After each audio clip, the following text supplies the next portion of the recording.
I just dig post-apocalyptic settings. So when I heard that Rock Manor Games was going to be putting out an RPG based on their hit board game Maximum Apocalypse, I thought, let's get my friends together and designer Scott Uhls on to do a session of Maximum Apocalypse, the RPG. Stick around. Welcome to Victory Condition Gaming. My name is Doug. Today on the show, we're playing Maximum Apocalypse, the role-playing game. And if you're coming across our show for the first time, there's a couple things I would ask you to do. Please hit that like button down below if you're a fan of post-apocalyptic RPGs and Rock Manor games in general. Also, the other thing I'll tell you is if you enjoy this content, please hit that subscribe button down below and the little bell notification.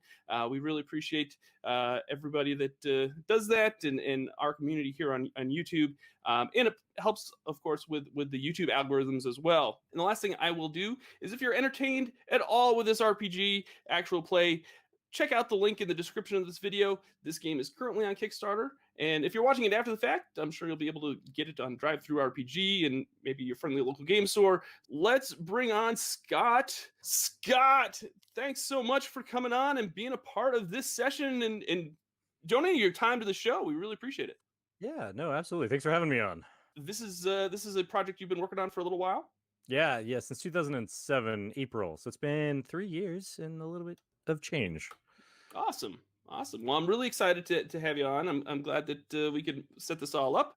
Will, Tim, and Josh, you've probably seen them before on this show.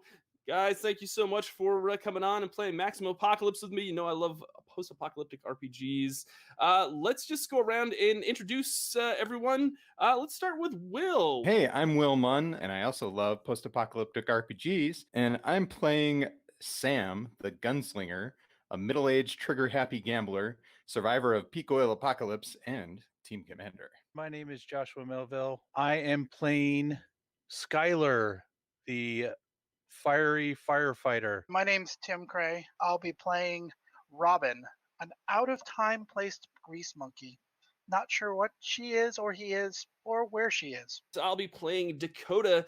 Dakota is I guess a hunter / scientist, but Dakota's also a child. Yeah, this is going to be fun, I think. I wrote this particular adventure I wrote very recently, specifically after I was asked to come on and do this. So, hint, this has never been seen before. It is called Fire in the Woods. All of you guys are survivors of various apocalypses. Each of you has something written on your character sheet as the apocalypse that you personally survived, whether it be zombies or time, that kind of stuff, right? These are things that you dealt with. And so those are the things that you came from, but somehow you've all come together into this strange community of survivors up in the mountains, kind of near Lake Champlain. You're in a little group. It's not very big, but it is your group, and it is, there. You've been surviving fine, and you also have a trading partner. Your trading partner's name is Parks. So you all know each other. There's no surprises. You guys know that Skylar plays with fire. I know that Sam likes to pretend that they're in charge. Whether or not they actually are is sort of a different question entirely. So you guys are walking through the thick green and brown trees of the mountain forested area where you live, as you make your way along familiar paths to the shelter of your trading partner, Parks, a recluse with whom your collective has had several dealings. Parks is a mechanic scientist, and over the last few years, your collective of survivors has been bringing him your salvage component pieces, which he turns into useful items. On this particular trip, you guys are not bringing any component pieces to him. You are on an express mission to retrieve some proximity sensors that he's been creating for you over the last several months. While you feel the winter chill piercing your clothing, the ground is not dusted with a snow, which is a rare occurrence in the valley this time of year. While bizarre weather conditions were a cause of the collapse of society, your proximity to Lake Champlain leaves the weather in your valley relatively stable. This year, however, it has been unusually warm without the regular snow and ice that cover the hills, so you traipse through layers of soft mud amidst the winter trees. Cresting a small ridge, you see horse tracks intersecting your path on the soft mud. Water has not yet pooled in them, signifying that the horse came through here recently. Sniffing the wind, you can smell the flanks of the creature, and a neighing in the trees lets you know it's nearby. Checking the sky, you realize that you have more than enough daylight to investigate it if you desire, and still be able to retrieve the sensors and return to camp before nightfall. Looking at your companions, you can tell that they're having the same thoughts. I'm going to take a look at the tracks. Do they look like they've like took off, or do they look like the? I guess I'm trying to read the tracks because since I'm a hunter, I'm trying to gather any kind of information that maybe it got spooked or something before it moved out of this area. Or does it look like the horse is laden with a burden already? Correct. Yeah, the horse doesn't appear to be laden, as it were. It doesn't seem to be heavier than normal horse tracks, right? Assuming this isn't some giant horse, right? In which case, it's kind of weird. But no, it doesn't seem like it's laden or anything. And you can definitely tell, though, that it was running through pretty quickly. There's a bunch of broken branches and sticks and stuff. Yeah. So it wasn't pulling anything. There's no extra tracks. Just no extra tracks. Yeah. If you wanted to make a perception skill roll, you could do that. This would be your first dice roll of the game. Okay. Let's do that. I'm really good at being percepty. Yeah. So you guys look at your character sheet. Under the perception skill, you'll either be proficient or not proficient in it, or maybe you're skilled in it, that kind of thing. But if you're proficient, then you're just going to roll a normal dice roll. If you're not proficient, you will roll the dice roll with disadvantage. Sam got a success and Dakota got a no success. Is that correct? Missed it by 2. Ooh. I got it half as well, by half. Okay.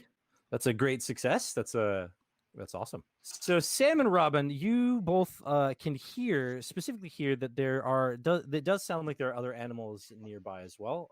Specifically, kind of sounds like dogs or wolves in the vicinity of the neighing horse. Following the tracks is relatively easy. You guys can just follow them. However, if you decided to do a tracking skill roll, you'd speed up how quickly you're following them.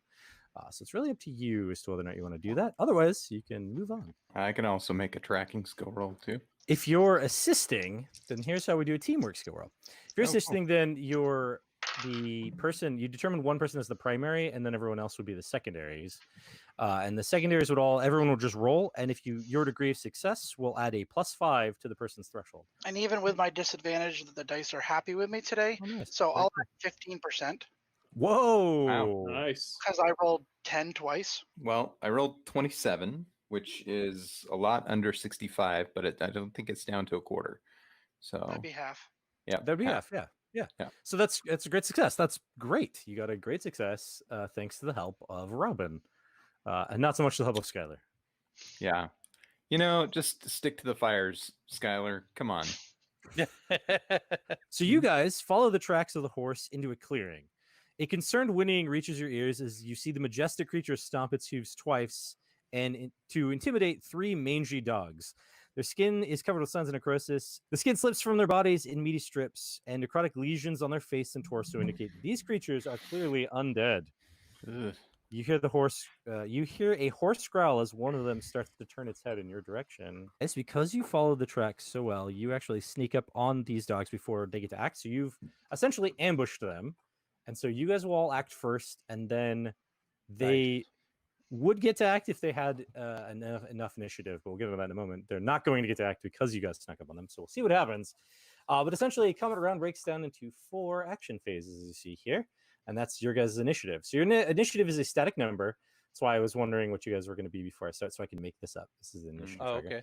It's a static number. It won't change unless you do something like you have a special ability that allows you to change it, which I think, Skylar, you might.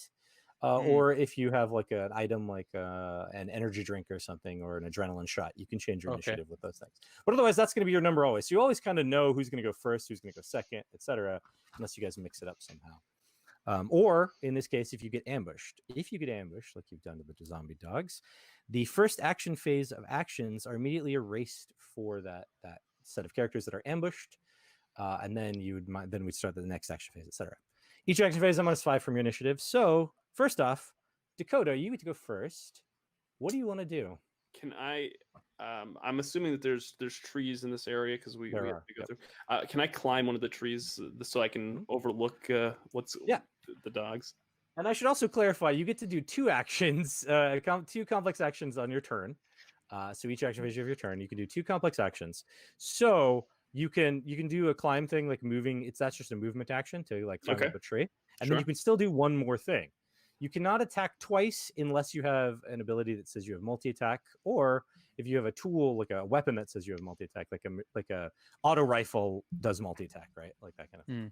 It looks like I have a bow, so can I climb up and shoot my bow at one of the? You can shoot your bow at one zombie of the things. dogs. Yeah, I rolled a 43 against my 75, so it is a success, but not a great one. Okay.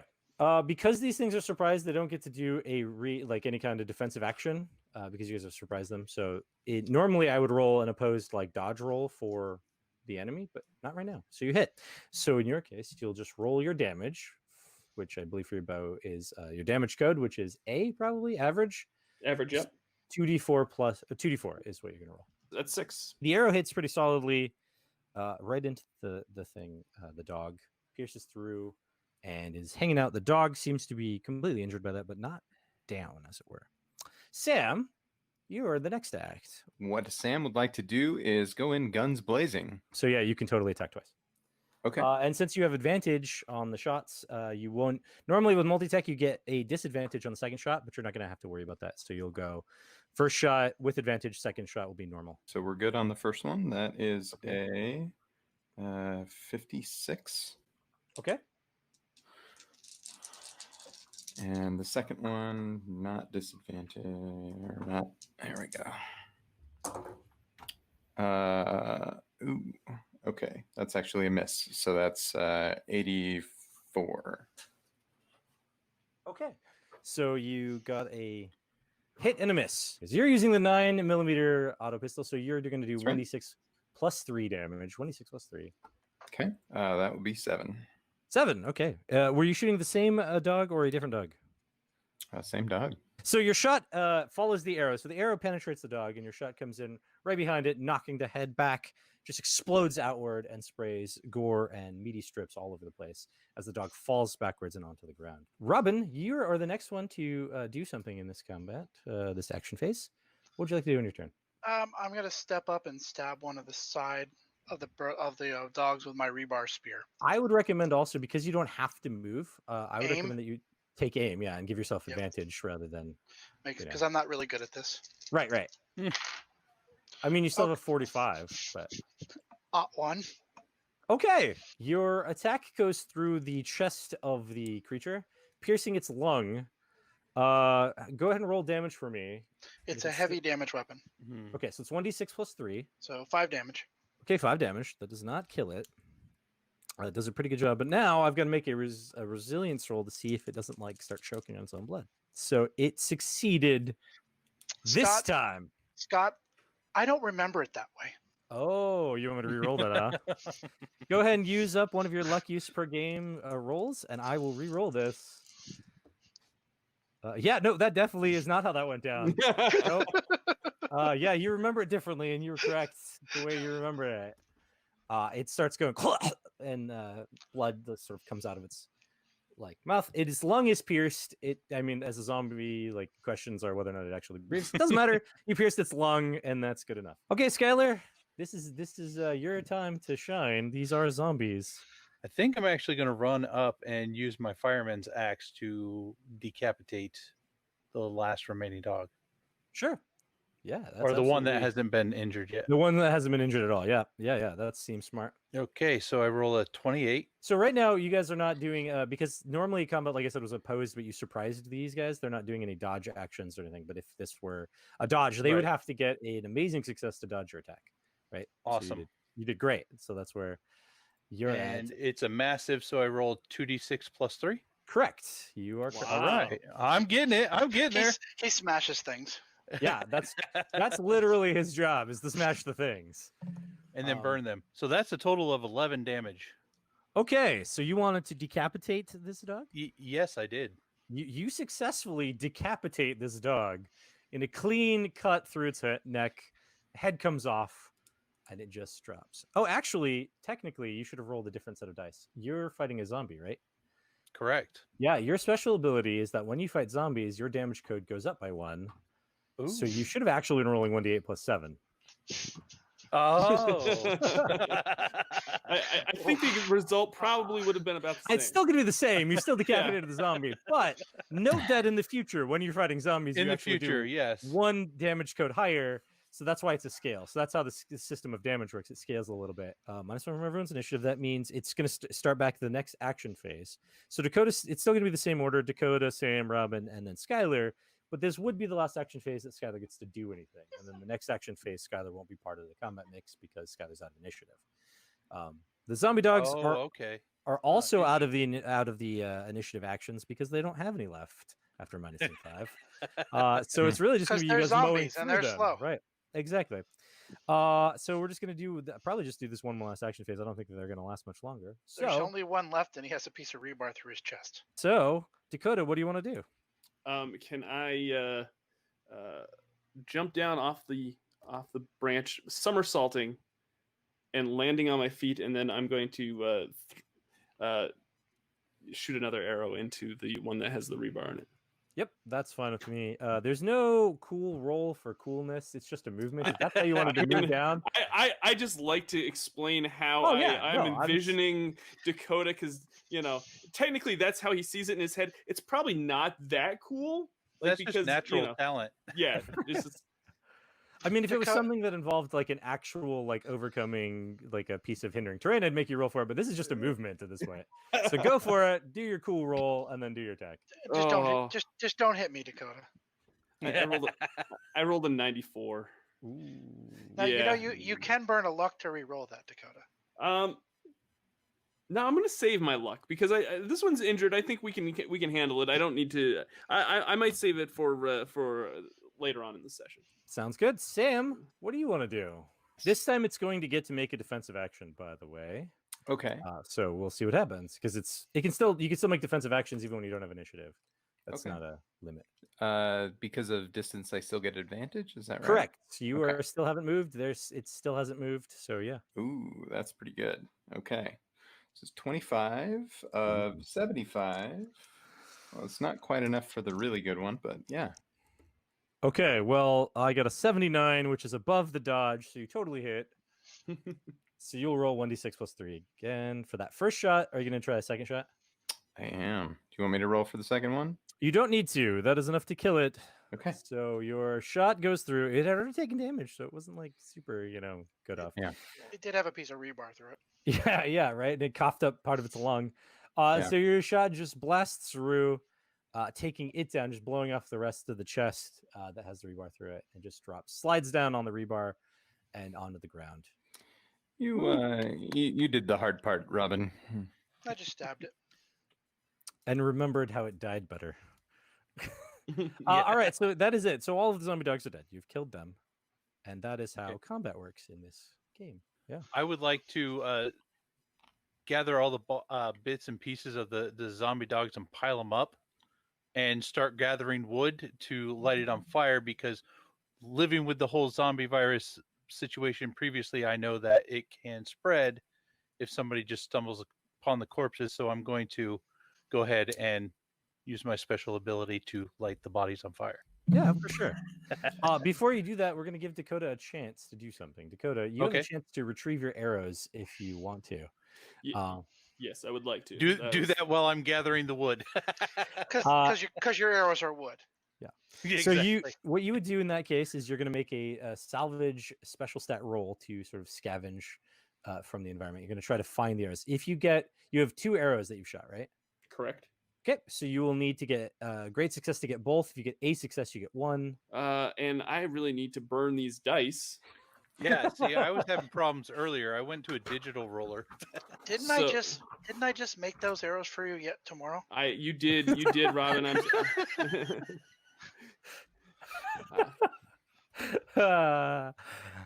Good times. Yeah, all right. So Maybe yesterday I'll make another set for you. I want to go see if I can calm down the horse and befriend it. Sounds great. To do that, you're going to walk up to the horse, right? Of course. You're going to have to make an animal ken skill roll to calm down the horse, because that's what the animal ken skill is for. Yep, and I'm going to be horrible at this. This should really be our illustrious leader doing it, but that's okay, because my mice have been hot, so now they're going to fail me miserably. Can I assist? Yeah, oh, absolutely. And you guys could also do something like, if you were to give it a food unit or offer a food unit, you could use that as advantage on your roll. Oh, so absolutely. If you get a disadvantage, you would negate your disadvantage, and then you would just roll normal. Okay, then I'll just roll normal with his assistance. I have no charisma. You don't want me to help. Oh, I don't either. I don't either. I believe it or not, it's not quite my lowest stat, but it's pretty close. Dropping my highest because I'm not proficient in animal kin. I still Okay. make it under 70, so that's good. Okay, so is that you just give a +5 then? Yeah. All right, Yep, here we go. Cool. You got a +5 to your threshold. No, that would be a fail. All right, having failed, the horse is now it's spooked, but now for you guys instead of the zombie dogs, and backs up and starts to try to run away. You want to handle that or let it go? Does it have any tack on it or anything, or is it just No, it's just a wild horse. it's just a wild horse? Hmm. All right, yeah, I'd like to try and calm it down if I can. Yeah, go for it. Just I will pass off some of the grass and stuff I picked up for him to try Okay. and Give you not have advantage. disadvantage on. so that's a 12. So Ooh. that's like the quarter. Okay, that's great. Yeah, that's perfect. So you got that. That's good enough to calm it down from the space that Robin put it in. It's no longer afraid of you, because I was gonna say that you have. I should have maybe put the rebar down. Yeah. You shouldn't have Right. joked about eating it. Yeah, right. I was gonna say that your success requirement is jumped to great, but you got an amazing, so it doesn't matter. I didn't say it, and it doesn't matter. So anyway, perfectly fine. You get the horse under control. It calms down, and it's like, okay, he's okay. It calms down, and it's easy enough for you to sort of handle it and take care of it, and do whatever you're gonna do. You can bring it Yeah. with you, totally fine. It will follow you. You had Your 3 name, degrees of big success. fella? What's that? Yes. You had 3 degrees of success. Yeah. Yep. So you gave it can respond to 3 commands that you give it. It isn't so there is a thing in this game, loyal companions. The veteran has a loyal companion. It's an animal that they have that will respond to their commands and stuff. They automatically get a bunch of commands with that loyal companion, and the loyal companion doesn't try to run away whenever things go south. In this case, the difference between that and this roll you've just made is that you can give it 3 commands. It will follow them. It will listen to them, but it can also run away or just leave in the morning if you haven't fed it. That kind of stuff. It's not attached to you, but it will listen to you, right? Yeah. So as long as you continue to like feed it and maintain it, you can keep that animal. It's just not gonna stay with you. If like gunfire starts going off, it might try to run away, right? That's the kind of thing that's different. Dakota's really excited to go see Parks because he's the scientist, like mechanic guy, and Dakota's really curious about all that stuff because it's technology, and he's like a teenager, and like hanging out with horses is kind of lame to the teenager. So he's like, guys, are we done here? Can we go? I want to get back. I want to go check out all the cool stuff Parks is doing. Dakota, you know that if we have this horse with us, we can carry a lot more supplies, so we can make better things and we can make things together. And if we get hungry, we have walking meal with us. You know, I'm a vegetarian. That's We're not your going to own- be eating Benny, Robin. we'll see how hungry we get. Leaving from where you're at after you get the bodies all burned, the dogs are definitely easy enough to burn. You've got the ability to do that. You light them on fire. Question for you, Scott. Yeah. How long does it take him to gather wood and burn the bodies? Not long, maybe like an hour of like gathering them all up and starting the fire and getting it going. So does that give me time to do a scrounging roll? Yeah, you can do a salvage roll. We'll let you do that. Are you trying to forage for food, or are you trying to find random bits of scrap in the environment? I want random bits of scrap. I make So you're gonna be looking for component pieces. You're gonna make a salvage special stat roll, and you're gonna we'll go from there. That would be a 38, so that would be a regular success. All right, you find 1d4 component pieces in the environment around you. These are random bits of unnamed things to craft with. You found 1 component piece, which makes sense. You're in the middle of the forest. Now, technically, because you got a success, you could do it again if you wanted to until you didn't. But I think it takes an hour per check, and we don't have that time. We don't have that kind of time. That was exactly what I was going to say. But then you're just sort of dragging the rest behind because you're. No, I wouldn't do that. No, guys, come on. But you found 1 component piece. Something, just some pieces of screws or a can or something that somebody left in the woods, like a rusty can. So following the path that leads to Park's home closely, you avoid the various defensive tripwires that he has shown you over the length of your trade relationship with him. Arriving at the gate, you are not surprised to see his M240 auto turrets activate and train in your positions. You have encountered this before, and you know that In a moment, the same sensor that activated the turret will signal Parks that you've arrived. The guns you're fully aware, will not fire unless you attempt to pass through his gate, which is currently closed. You stand there as you hear the alert inside of his house that you have reached the outer proximity of his domain. Yep, one of his cameras automatically turns on to record your group. You wait patiently for his response, as you usually do. Parks is far too paranoid to let the proximity sensor alert go for very long. But even if he were expecting you, he would not go very long even if he were expecting you, and you wouldn't imagine that you would have to wait this long. However, your wait lengthens, and you begin to feel uneasy. Parks has never had you wait this long. I get this sneaking suspicion something's wrong. He would never leave us out here this long waiting. No, he wouldn't. So it's a cabin. It's a one-floor cabin with a door and an awning over it, right? And it's just a small cabin. Around it is a fence that you know is electrified, and there's a gate there where you're at. And then there are turrets. You know that there's a turret on the backside as well. There's no gate over there, but there's a turret on that side in case anyone tried to come up on the cabin from the direction. But otherwise around you, it's the inside yard area has this like battery station where it has the power for the turrets and the gate. And then there's like a little water wheel off to the side that he's using to keep like perpetual motion to power those and keep them charged. But otherwise, like there's just a fence around it, and then you have to get through the fence to get into the cabin. But it goes all the way around to the other side where you can't see behind the building. But that's where you're at. Can Dakota try to shoot the wheel that's water powered so he can stop the power to the turrets? You most certainly can try. That's All right. absolutely a thing. It would be mid-range from where you are. With a bow, you're going to be at no advantage or disadvantage. You're fine. Okay. You just shoot at it. Here we go. That is a 3. Okay, then. Yeah, Finally. You totally hit the water wheel with the arrow. It breaks part of the water wheel. It drops down into the water and stops moving. You know that you've shut off the charging for the battery station. How Sure. based on my time here, how long do I think it would take for the batteries to run out? A long time for the batteries to run out, right? The charging is stopped. It would take a bit of time before the batteries themselves will drain out. You probably have a much better chance.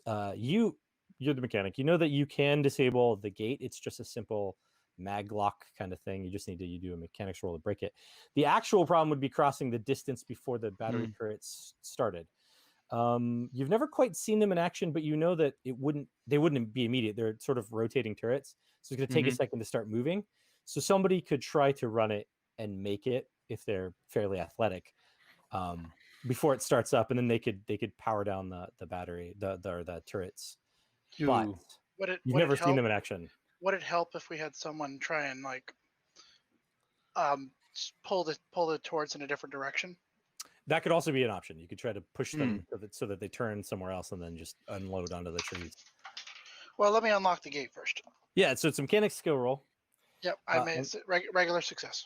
Okay, and you also need to sacrifice 1 CP as you like use it to. Well, I'll get rid of that tin can I had in the woods.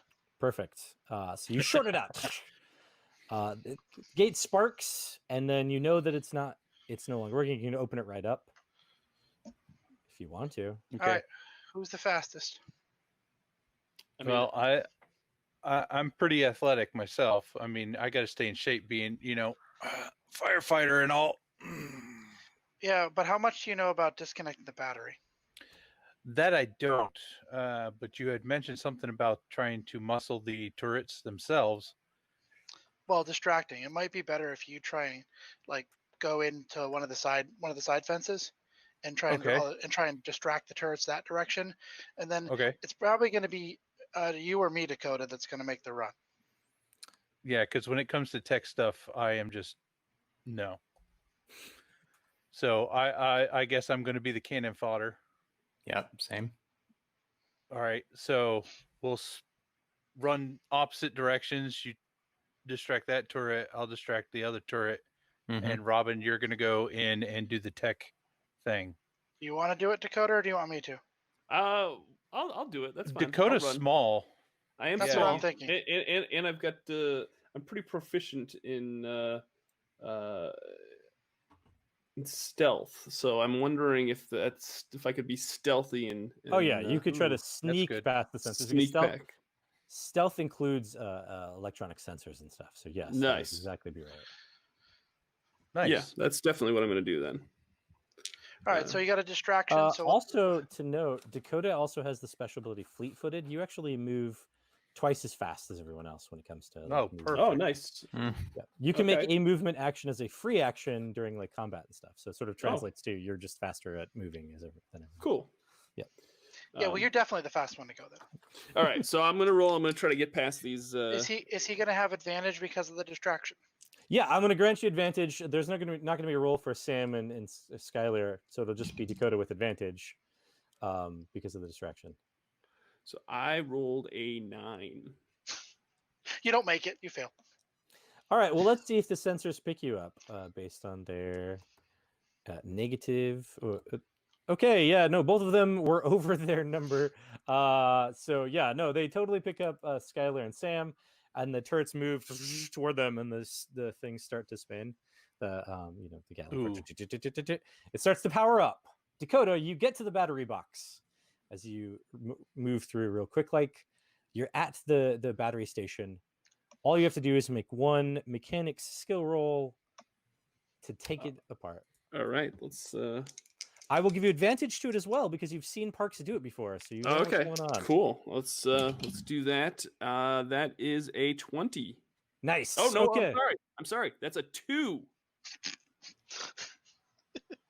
So Yeah, I rolled. so I rolled the double zeros. I forgot that's yeah. Anyway, sorry. No, That's that's a 2. fine. Right. Since I only set it at 1 degree of success or requirement, you totally succeed in that. You just roll right up to it and just tick right as the things are starting to go. Skylar and Sam, you're about to think it's going to open up on you. Oh, Can- shoot. And Can I? go ahead. Can I? When Great work, Skylar, kid. can I turn it off? And then once Skylar starts moving, I turn it back on real quick, and then turn it right back off, and like kind of mess with Skylar, so he doesn't know if I'm actually going to deactivate it on him or not. Knock it off, Dakota. Yeah, absolutely. You can totally mess with them like that. But Nice. yes, you guys just it starts to go, then it starts to power down, and then Skylar. Unfortunately, when you start to move again, it starts to roll up again. We'll move up to the door to the cabin. Yep. Yeah. The door of the cabin is unlocked as you get to it, which is not common for a paranoid recluse for sure. But also, whoever would come in would have to get past 2 turrets without him knowing about it. So at the same time, like maybe, but this is actually like really uncommon. When you first met Parks, he definitely wouldn't have even let you near his cabin. I'm gonna look around and see if I see anything out of the norm that would On the outside or on the inside? On the outside, just to see if there's anything that because Parks like someone that I look up to, and I know that this is definitely not usual. So absolutely not usual for him. No, not at all. Yeah, no, nothing seems out of the ordinary aside from his broken water wheel. I don't know who did that. You can also get your arrow back, by the way. Get your arrow, yeah. Yeah. So, Yeah. Yeah, I'm not gonna make you roll for that. That's obvious where it is, and yeah. So yeah, other than that, no, everything else seems fine out here on this side. I'll of the step house. in. Okay. Entering Park's cabin, you find it the same as the last time you were here. Every service is covered in random junk, half-finished projects, bottles of lubricant, and random tools. There's a single chair in the room and several empty crates that he usually offers you guys as seats, but all other furnishings are tables and desks. However, all of the furniture in this room is knocked over, and random mechanical objects are strewn haphazardly on the floor. There are several broken items, several dozen component pieces littering the room. There's a pervasive burning smell, and a black tar-like substance has been smeared on several surfaces throughout the room. The tar is tacky and warm. The back window and door to the cabin have been broken open, and the door hangs loosely on its hinges. There are no sounds in the cabin aside from a small shortwave radio that hisses a steady flow of electronic static and the hum of Park's desktop tower computer, the monitors of which have been knocked over and are on the floor, but still intact. The sticky substance. Yeah. I'm thinking it might be something that would be very flammable. Mm-hmm. So let's have that feel to it. If you'd like to make a science roll, you I can would. determine, or academics. You could do. Let's see. Hold on. No, I'll do science. That would be 2 levels of success. Okay, yeah. So this is some kind of weird substance that's made up of like bits and parts. It's like rubber, and hold on, let me look at the exact composition. It's like made of rubber, and tobacco and some marijuana and some other stuff. It's some sort of weird substance someone made to what you assume to do some kind of hallucinations or to knock somebody out, some kind of thing. You could recreate it if you wanted to with 4 component pieces of raw materials.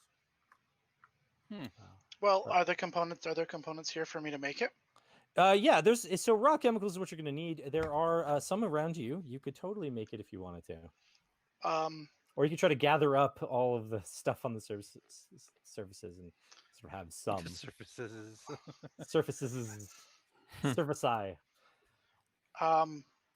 Yeah, I'll gladly make some of this stuff. This sounds fun.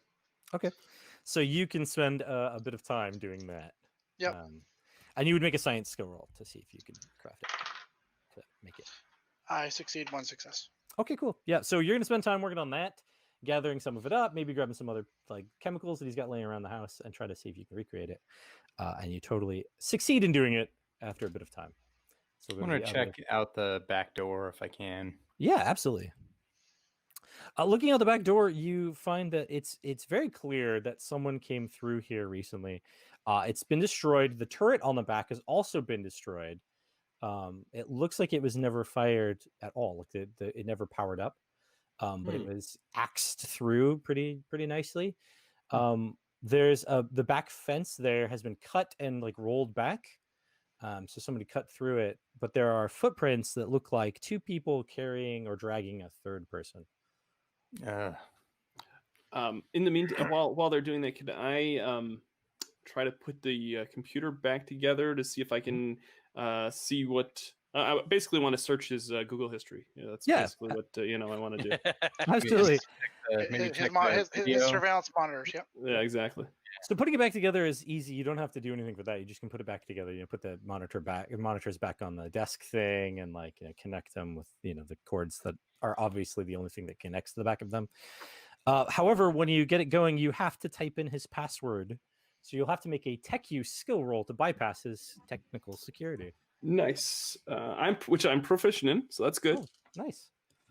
I'm gonna remember what he used to say and give him advantage and try and give him some advantage on this. Okay, is that what are you rolling in intelligence? I want to assist. Yep, I want to use my intelligence. Yep, a remembering roll. Yeah, that would be 2 levels of success. So I think that's 10% on it to your skill. There you go, 10%. Nice. I rolled a 52, so that is under my 60. Okay. Perfect. So, all right. Yeah, one degree of success. Yeah, you're just like, yeah, and he was like, I think he used to talk about this or that, and you're like, his password is let me think of what his password would be. Paranoia. I'm gonna I totally spell it wrong, but it still works. Right. Yep. So you get in there and you can access there are 4 exterior cameras, 1 pointed each cardinal direction from the house, the cabin. They're all on and working, so you can easily go through the history of their footage. Okay. Yeah, that's what I'm gonna do. I'm gonna go through and see if I can. Cool. See who... Is this cabin? Is it all open, or are there multi rooms on this? So there is 1 room off to the side, but for the rest of it, it's a very small cabin. There's 1 main room and then 1 side small bedroom, and that's everything. And then the back door. While they're doing that, I'll go there. Okay, the bedroom. Yeah, because this tech stuff I just don't get. Right, for sure. Okay, well, so going into the bedroom. Well, let's go to the bedroom real fast. The bedroom is empty. No, it's basically just, I'm trying to find it. Oh, there it is. I was trying to find where I wrote it down. So in the bedroom is just a bed and then a bunch of books that are like stacked around the bed. The bed's not even really it's like a mattress, and then there's a sleeping bag like on top of it. Very terrible mattress, right? It's broke down and falling apart. But all of the books that are stacked next to it, they're technical manuals, and so they would help you understand some academics or crafting or mechanics or science stuff. That's basically what they are. It's Parks is light reading, as it were. But otherwise, the room's empty. I will just kind of like grab a stack full of them and just take them out to the guys and be like, "Will any of this help?" As you come back out, you're the only one who noticed that there's a footlocker in the side of the room, which is usually where he kept his like special stuff, and you're just now remembering that. So everyone else is like paying attention to other things, and you're like, "Oh yeah, there's a footlocker here." It does have like a standard mag lock on it, but like a standard, not a mag lock, but a standard lock on it. And you can try to break that or lock pick that or whatever if you wanted to get into his footlocker where his cool stuff is. Break it. Okay. Because that's what I do. Yep, easy enough, no problem for you. You crack it open, and you will find stuff inside. Inside the footlocker is stuff. Where did I write it down? Stuff and things. Yeah, that kind of stuff. No, essentially it's got like a cool. You guys get to all take like a cool weapon. And then the proximity sensors. That's essentially what's in there. You can go ahead and pick a weapon from this list that you would like. So let's go with the crossbow. Okay. Oh, I think that 12 gauge shotgun. Tell me there's a flamethrower in there. Why don't you roll luck for me and see if you succeed in the luck roll? There is a flamethrower in there. Oh darn it, 93. Yeah, there's no flamethrower in there, unfortunately. It's not enough space in the footlocker. All right, how about a folding knife? Okay, folding knife it is. I actually don't want to take a weapon. I want some kind of a tool to help me with what I do. All right, I'll give you a set of tools. Tools grant advantage. So pick a skill, and that's the skill that the tools work for. You know what? I already have lockpicks. I already have crafting. I already have mechanics. You know what I don't have? I don't have a good set of science tools. All right, cool. Yeah, totally get a science tool set. Yeah, totally in there. And then you guys all get a proximity sensor, which is just a sensor that recognizes when something is within close range. Jumping to the sort of like beep when things get close, right? So like basically it gives you the opportunity to not get surprised if something sneaks out of the woods to try to stab you. Nice. Like it goes burp, burp, burp, right? And you're like, oh, what the hell? Right? That's kind of what it does. Back to the computer real fast. You find that there was a history showing that a few minutes before you arrived, because you guys were busy dealing with a horse, a few minutes before you arrived, there was 3 people that sort of rolled up to the back fence there where there's the cut. One of them, like 2 of them were dressed kind of the way that Skylar dresses, in like a big coat with like axe and like a helmet. And then there seemed to be some other people in camouflage kind of hanging out behind all of them, like in the trees. But the third person of the group was a woman wearing a long flowing red robe. And she sort of stands there for a minute, then waves her hand. At that point, the camera flickers and goes dark and records a minute of like no footage. And then it comes back on. Everything, the auto turret is destroyed. The fence has been sort of cut and like rolled and pushed over. And there's like this moment of like nothingness while it just seems like you're looking at this destroyed scene that you can see outside the back. And then finally, the coming out of the cabin out of the back door is those two guys that were wearing the long jackets, and the yellow jackets, carrying Parks, just sort of dragging him, and then a few of the camouflage people, and they drag him out and they start leading off into the woods beyond the house. Well, that's not good. There's a trail out in the back that we could follow. Do we recognize any of these people that abducted Parks now? Not a single one of them. Yeah. Posers.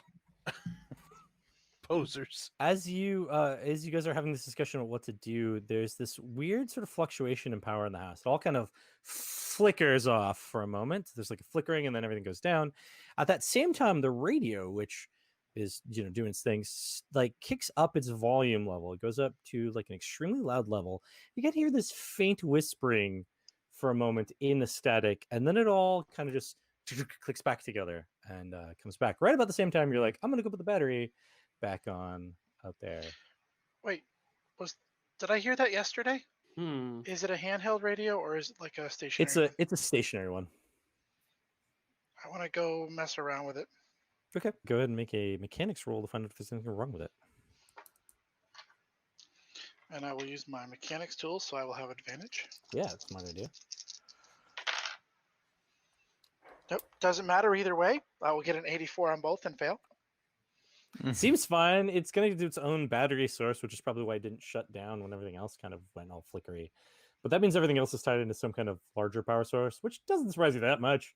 I mean, Parks probably had a bunch of stuff on their own things and then a bunch of stuff that was powered by a main system. But it's just weird. There doesn't seem to be any reason for why everything should have just flickered. I say we just burn the house down. No. No. We're going to Parks save him wouldn't and want bring him back anyone to his get- house. We're wouldn't gonna want save him and- anyone to get a No. hold of this stuff, and I mean, come on. We're No, gonna we're save going to Parks. save him and bring him back. Yes, we're going to save Parks, but we can bring him home with us. We don't have a home. He doesn't want to go with us. That's why he lives in this cabin. I only took this shotgun to help Parks and bring him back here. Oh, Well, yeah. On that same vein, there's only one box of If- ammunition, so Okay. you guys can split the ammo up amongst each other. I'm I guess just it's saying, just you, huh? obviously, he's this the only place, one who took a weapon. Well, this you place have 20 isn't shotgun shells. this place isn't secure enough to begin with. Obviously, if someone can break in the back door. So Did you not? I mean, did you not we- see the screen where the woman did the weird technological Ex- stuff and shut down the thing? exactly. We've never seen that before. Yeah, but we're gonna kill her, so it's gonna be okay. If you're all against it, I won't burn it, but we should burn it. No.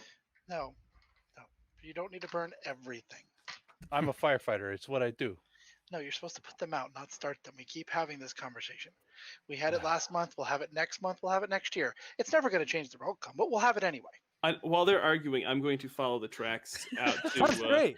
Yeah, you start I'm following not. tracks of people dragging around. I've had enough of these guys, and I'm just be like, I'm a typical teenager that like is just like, okay, I'm done. Like I'm just gonna go do what I need. Cool. The tracks lead somewhat east and then turn slowly back toward the valley. So whoever took Parks is obviously camped somewhere near where your collective is. Somewhere. You're not entirely sure, obviously, because you've never seen them before. And you've been in this valley for a bit of time, a couple of years at least, and so therefore you would assume you would have run into them. Or was At it a least- couple months? Do you want to make a tracking skill roll, or do you just want to follow them without making any rolls? No, we want to make a tracking skill roll. Yeah. I will assist. I can do the roll if you want, or Oh, you can Sam. do it. You can do I it. can do it. Yeah. Maybe. My rolls have been terrible today, except for the attack. Oh well, that's not bad. 36, so that's That's under gonna- 50. That's going to give you a +5 from me. So that's under 55. Yep. No plus for me this time. Okay, so you did succeed in following them. Cool. Yeah, so absolutely, you can follow these tracks pretty easily. You follow them quickly. This is the note, by the way. You guys are tracking these things. It speeds up your time following, so you get faster. Time is important in this particular adventure. As you noted by the fact that if you had been a little bit faster on getting to Parks, you may have actually interfered with the incident that occurred. So you guys follow these tracks. They go in that direction that I mentioned, the eastward and then down into the valley. Eventually you come to a thing, and what you see down below you is some kind of sort of society that's clearly built itself up. So there's what you see is a sort of fenced walled area with like sheet metal. There's a couple of different entrances and exits. It's not like a super strong like wall, right? Like it's thrown up pretty willy-nilly, Rugged. as it were. Yeah. But there are individual piles of random stuff. They're categorized into different piles. And inside there's some structures. This place, it looks like it used to be some kind of junkyard that they've converted into some kind of camp. The structures the structures are in disarray for the most part, but there's one that is clearly something that they've like repaired and worked on. You're not entirely sure what it does, but then there's in the center of all of this junk and garbage, there's a platform that's been sort of put there, and on the platform is a wooden chair. And on the chair sits a lady in red flowing robes, and two people on either side flank her. I will read what I've written down. A woman with glowing red eyes and matching red silk robes is sitting on the chair on the dais. She carries a dark wooden staff, the top of which has three finely crafted shapes: an orb, a diamond, and an egg. The diamond and the egg are inlaid with mother of pearl, and the egg houses two red rubies. Around her neck hangs a metal hubcap with hubcap cover with an emblazoned hawk etched in it. She has an indifferent look on her face as she looks at a badly beaten man being held upright before her by two of her brutes. Standing weakly and not on his own accord between these large semi-humans is Parks. These guys are deformed, by the way. His face is swollen and covered in blood. His legs are mostly broken. The two large brutes that flank him are covered in fresh blood splatters, indicating that they were Parks' assailants. The woman in the robe stands, causing all of the people in the junkyard to kneel. There's a bunch of people, by the way. There's a large group of people. There's like 20 of those guys in those long jackets, and then there's another 20 guys in, like, mostly men, not really any women, in the camouflage jackets. They all kneel when she stands. She holds her hands up and speaks in a strange voice and uses highly archaic words, but she informs the group that she is going to allow Parks the choice to confess his faith and take the trial of the flames. Everyone stands and shouts while raising their right hands to the sky and waggling their fingers, simulating something. You watch in surprise as the two brutes drag Parks into a shack nearby, and the remaining people split up into groups. Some going to that building, that structure, and they start to be doing something on the outside of it, and others start sorting the parts of the component pieces around. They all of them seem to be slightly deformed. They have weird features to them. Like they've got like a weird clubbed leg or like a bulbous back. Mutants. Or like, yeah, exactly. We need to get Parks out. Yeah. I am curious about what this trial by fire is. I mean, are they going to light him on fire in that building? Because there's no way to get out of that thing. Look at it. We have to sneak in there somehow to get him out. Well, he's in that shack, not in the big building. And there's lots of ways into here. Right. I could pry open that little wall right over there and get in. Without being seen? Most likely. Well, we'll need to be able to carry him to the horse so that we can get him out of here in any amount of speed, because he looks pretty banged up. There's piles of stuff kind of around the campment, right? Yep.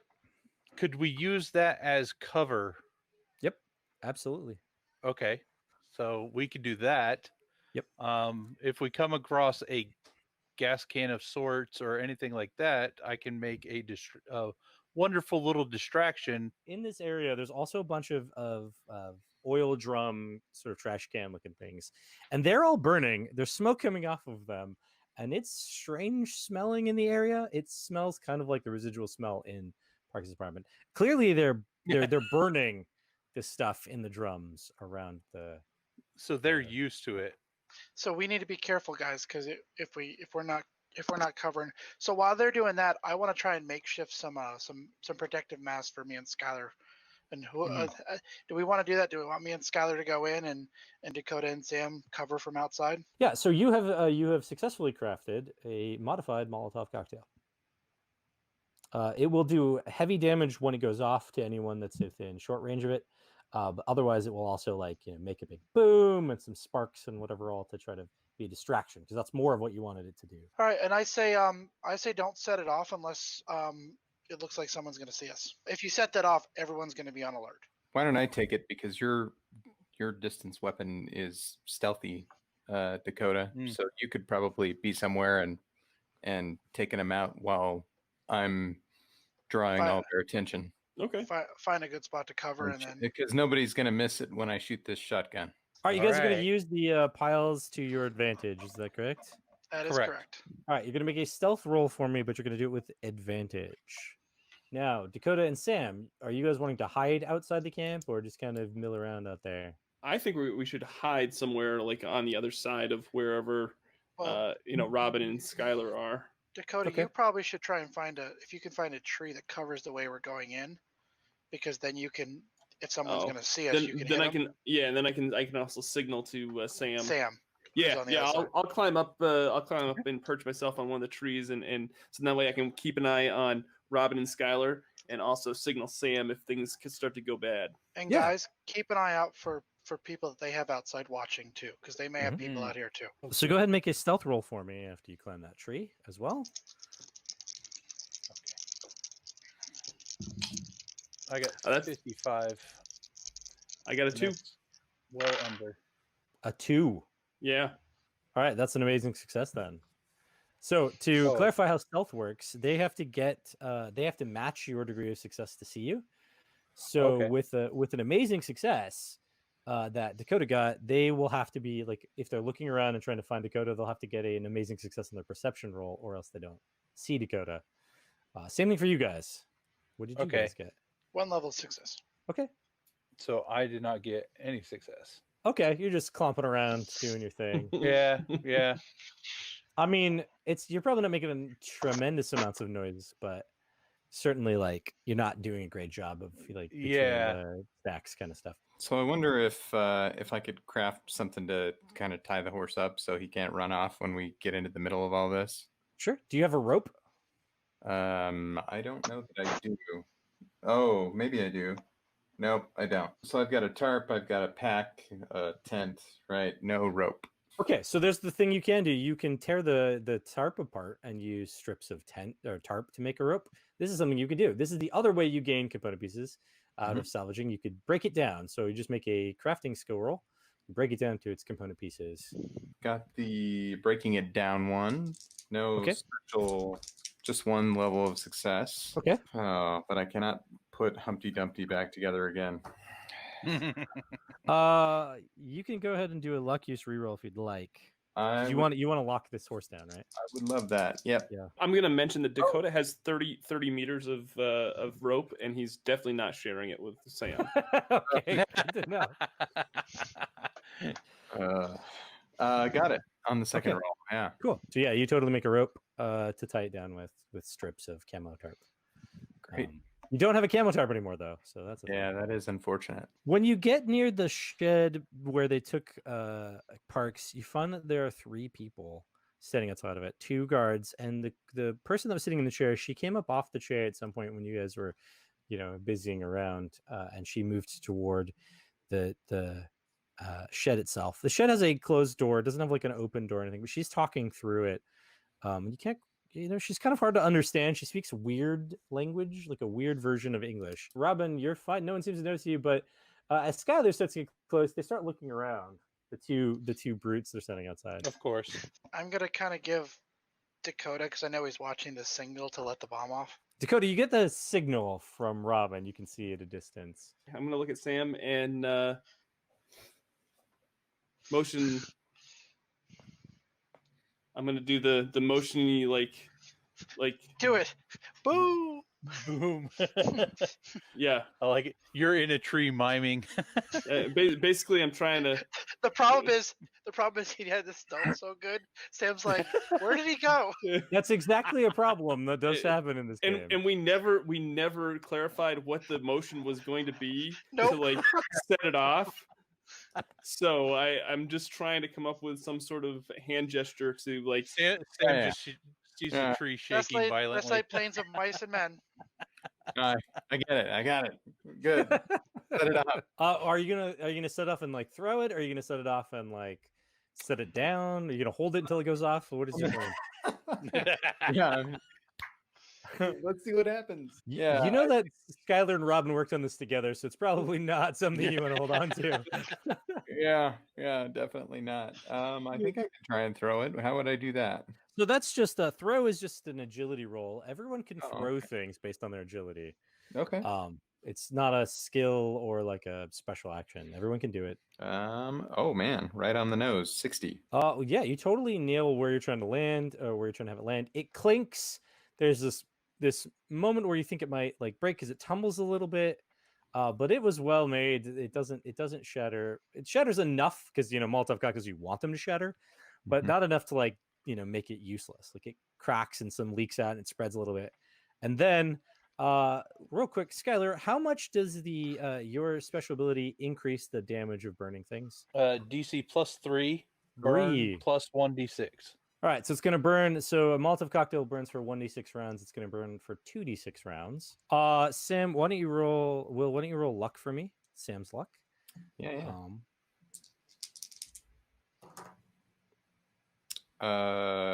Good. 27 out of 50. Okay, that's okay. Just one. Mm-hmm. All right, there were 4 people nearby where that goes off when it goes off. which means they're all going to take 1d8 plus 7 damage. Dang. Okay, which is an 8. So they take max damage from this thing going off. Goes, and it's this large spark. Just pieces go flying everywhere. Component pieces just go flying everywhere. Shrapnel everywhere. Does it look like a Michael Bay explosion? Yeah, like huge. For whatever reason, there's this mushroom cloud that comes off of your Molotov cocktail. And is Sam just walking away slowly?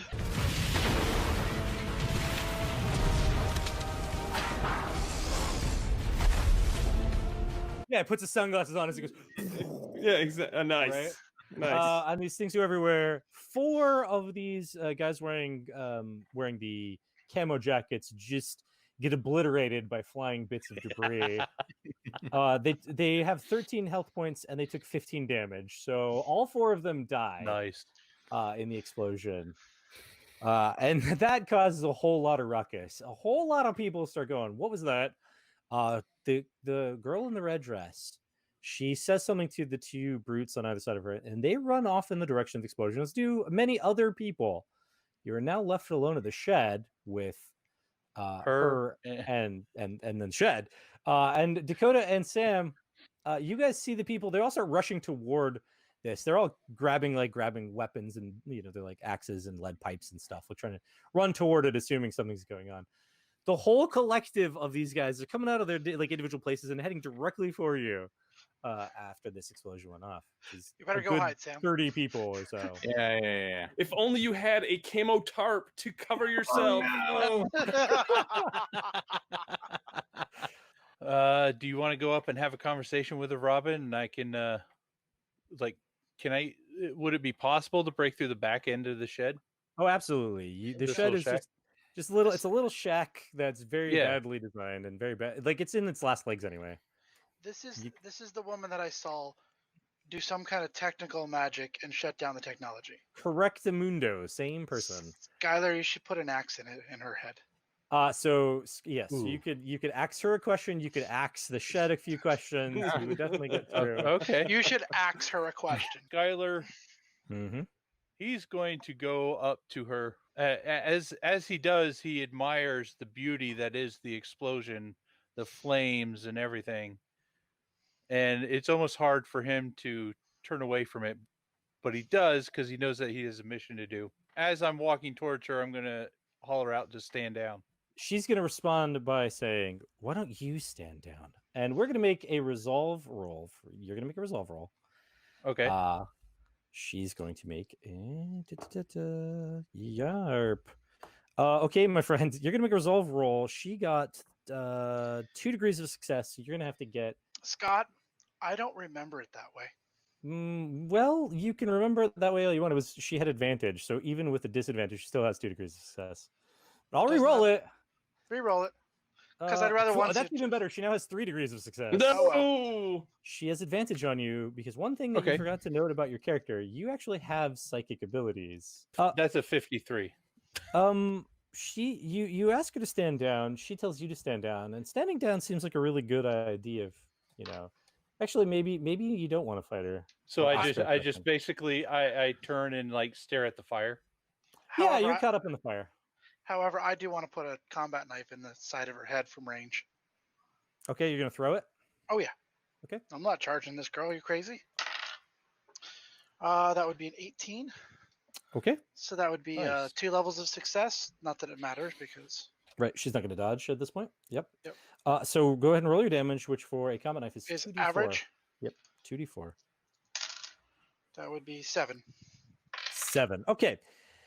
You hit her pretty solidly. The blade buries inside of her. She's clearly not wearing any armor, but now what we're going to do is now you're going to make a stealth roll again. Yep. Because you hit her, and so she gets a chance to see you. See me, yep. Oh, she's going to see me. Yeah, she does. She sees me. Yeah, I assume you failed. That's what you're saying. Oh, yeah. Oh, yeah, she totally sees you.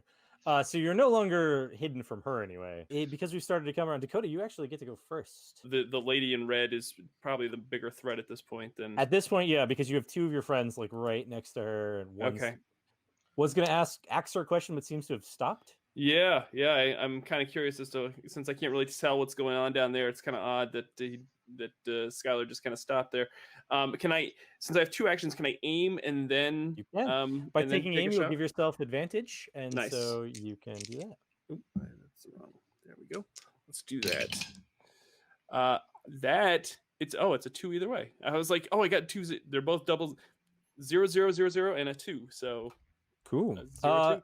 You guys are doing a really good job of stealthing. So again, she's not going to be able to dodge anything. This is like a weirdly different form. Most of the time, usually there gets to be some kind of dodging. No, we don't want that. We don't want that. I'm actually gonna make that happen this time because she actually has a special dodge ability. So we'll go ahead and see if she can do it. No, she got a 5 actually, but maybe you got a 2, right? Right. It's 3 degrees of success for you. Correct. Same for her, but she's a boss. So actually, yeah. So you miss, unfortunately, because she's a boss. So ties go to her. One special rule. I'm gonna be like, what? I'm gonna say to myself, like, how did that miss? This is what you see. To clarify what happened, she didn't move out of the way. It just kind of like right as it got to her, it sort of jointed off in a different direction. Like as if the wind pushed it away. Whoa. So now I'm gonna do that whole wind check thing. Like, did I not account for the wind, or what's? Skylar is actually the closest. Skylar, you do feel a gust of wind right as the arrow. This sort of arrow comes out of nowhere, but then like veers off. You feel a gust of wind, and it veers off. Sam, it's your turn to do stuff. What do you want to do? Get on the horse and run away. Right off into the sunset. I can even ride a horse. I mean, yeah, why not? You did do well on the animal kit. Remember, it can do some commands. Oh, that's right. It does commands. You could have it. You could get on and be like, go, and it doesn't really matter if you can hold on. The horse will just run in its way that it does. So, yeah. Like, as long as you can hold on to the horse, you won't fall off. Right. So I could do that and then kind of make a bunch of noise, maybe drag some people after me. That might be the thing to do, I think. Yeah, create some distraction. Mm-hmm. All right, I'll allow it. Let's see. Why don't you roll luck for me? I'm gonna have a base number, and then the luck will determine how many other people are following you. Sounds good. Yeah. Luck. I made luck. Just 1 degree. Okay, just that. Oh wow, that was really low on my end. I was gonna give you a D6, but it's only one extra person. That's fine. You had 10 originally, so it's 11 people are now chasing you as you jump on the horse and start to ride away. That pulls about a third of the group away from the camp. Oh, that's good. I can handle the rest. Any chance I can like shoot behind me at anybody? Yeah, you can still do that. Yeah, you can still do that. You'll have disadvantage for the galloping of the horse. But yeah, you can absolutely do that. Okay. How far is the range? Well, since you wanted to put some distance between you guys, and horses move incredibly fast in comparison to your feet, the range would be mid-range. Okay. All right. Well, disadvantage it is. All right. I'm gonna just mid-range. What are you shooting? The shotgun. Yeah, you won't have disadvantage. Hold it back up behind. Mid-range is not disadvantage. Mid-range is just normal, no advantage. Or okay, my bad. Great. Oh, and then you have disadvantage for the horse. But for the horse, that's what I forgot. Sorry. Yeah. I'm still gonna get it though, so that's good. We get 42. That's just 1 degree. But I do have a thing. Survival of the fittest. I have +1 DC against humans. Are these humans? Do they count? Some of them are, but not all of them. Okay. The ones with the jackets are definitely the ones with the like longer flowy fireman's jackets. Definitely not. The ones with the camo are. What are you shooting at? Camo jacket dudes are long. I know it's metagaming now that you know that there's some or not. Well, yeah. I mean, I will say this. This is kind of Sam's thing, right? Right. Because he's survival of the fittest, so I think he would aim at whatever humanities. Yeah, exactly. Okay, so you'll have advantage on the attack then. Okay. And then you would do damage. So here's the thing about shotguns. They do less damage the farther away that you are. Okay. Did you get a success? You got a success then? I did, yeah. Okay. All right. So it decreases, the damage it does decreases by 2 per distance. Yeah, it starts at E and then drops to H. Yeah. And then it would go up 1 because of the survival of the fittest? Right. So it jumps up to M is where you're at. Yep. Great. So 2d6 plus 3 is what you can roll. Coming out. Oh, coming out hot. 11 plus how many? 3 3. plus 3. Yeah, so 14. Oh, that's 4 of them. You hit 4 of them, just like you Oh. did with the thing. Hey. All right, another 4 go down. Sam the Slayer. Nice. Another 4 of these guys just go dropping as pellets bury into their bodies, pass through all their ammo or their armor. And it goes to Robin. Robin, what do you want to do? Well, yeah, I'm gonna scream at Skylar to wake the up, and I'm gonna, because you said I'm at mid range from this character. You are mid range from So I'm gonna use a movement to short and then stab her with my rebar that has reach. Okay, yeah, you can do that. So you're gonna go ahead and try to stab her. She is going to defend because she knows you're there. So we'll see what happens. 2 levels of success. Cool. She only got 1. You feel the wind sort of pushing back against you as you go to stab her, but you push through it and you hit her. So go ahead and roll your damage. Just heavy, which is a d6 1 plus 3. That'd be 7. Ooh. Okay then. You hit her pretty heavily. You definitely got into the side of her stomach, probably through an organ. She makes a noise like a wincing pain as you get into her. And then she waves her hand. We'll do that one. We'll do No, that one. No, I love. it's okay. I don't want that one. You When, the other when, one. when the GM says we'll do that one, you know it's not going to be good. Both you and Skylar. I really don't think it happened that way. That's okay, because then it's a 007, which is now 3 degrees of success. Oh, She is the luckiest thing ever. Jeez, criminy. Oof. Oof. All right, so it went from a 22 to a 7, thanks to you. You Well, don't remember it happening that way. 22 It is actually happened 20. It happened way worse. So Yeah. That's usually how it goes with me. Both of you will take 9 damage of resilience damage. Okay, So so it's resilience damage. So what you'll do is it's 9. That's the static number. What you'll do is you'll make a resilience special stat roll, and you will negate 2 per degree of success. Okay.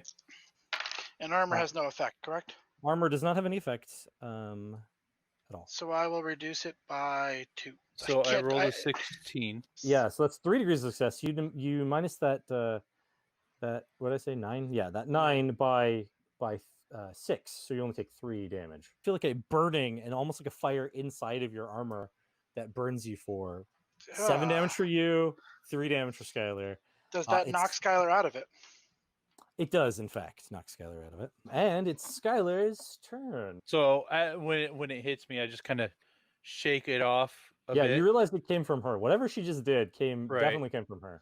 But if it burns, that just fuels me. It doesn't actually hurt. So I'm just like, all right. And then I will swing down with my fireman's axe. 34 out of 60. Yep. That's a success. She got a failure. She got a 75 because she's been dodging stuff for a minute now. Okay. So that's medium. So 2d6 plus 3. Ooh, that's really good. 11, 12, 13, 14. Okay. So I think I've done that much to her already. Yeah. So the axe comes down, just cleaves through her skull.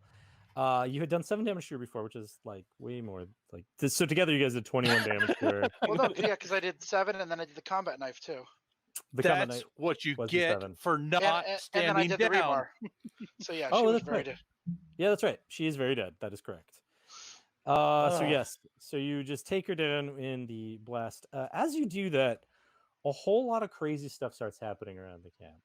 You guys, Sam and Dakota, you see this, stuff just starts kind of exploding all over, especially in the drums where there was that smoke. Things just start going off crazy. Followers suddenly start screaming and freaking out. It's like a weird thing that happens. Everyone has this weird psychic pulse. Skylar, you feel a pulse. Yes. You don't know where it came from, but you definitely feel this psychic scream sort of in your head. It's like a pressure that almost makes you want to run away. But since you weren't really, tied to any of this, you don't really know what that is. Right. You just feel it though. Everyone seems to see everyone running away, and they just kind of escape. everyone just sort of leaves. They all take off in different directions. And so there you two are standing in front of the shed being like, okay. Dakota and Sam, they stop chasing you. They just start running off. So you guys are able to easily rescue Parks, who, is just really badly injured. And you can carry him out. As you escape this Queen's Court, you see the blazing flames behind you. While you're left in a storm of chaos, you're not sure if this is the last time you'll see the disciples of this person. The sun begins to set in the distance, causing long shadows of deep darkness across the valley, making it clearer that the flames are reaching up toward the night sky behind you. You know that you will not sleep, opting to instead watch the darkness for these Nomex jackets and Kevlar or camo jackets in the trees. But for now, you have survived the maximum apocalypse. So that's Maximum Apocalypse, guys. That's Maximum Apocalypse. Woo! This adventure, the bad person that you dealt with, the queen, as it were, she's actually one of these supernatural horrors. She's a supernatural entity, hence the wind gusts. So that's what her deal is, that she has a psychic influence over the mutants who have psychic abilities, hence Skylar's problem. And then also use energy to like move wind and fire and stuff around. So she's a supernatural entity that you won't actually find in the monster manual when the monster manual comes out. She was made specifically for this adventure. Oh, awesome. So yeah, people have to come find it if they want to find out her stats and stuff. Very cool. That's very cool. Well, thank you very much, Scott.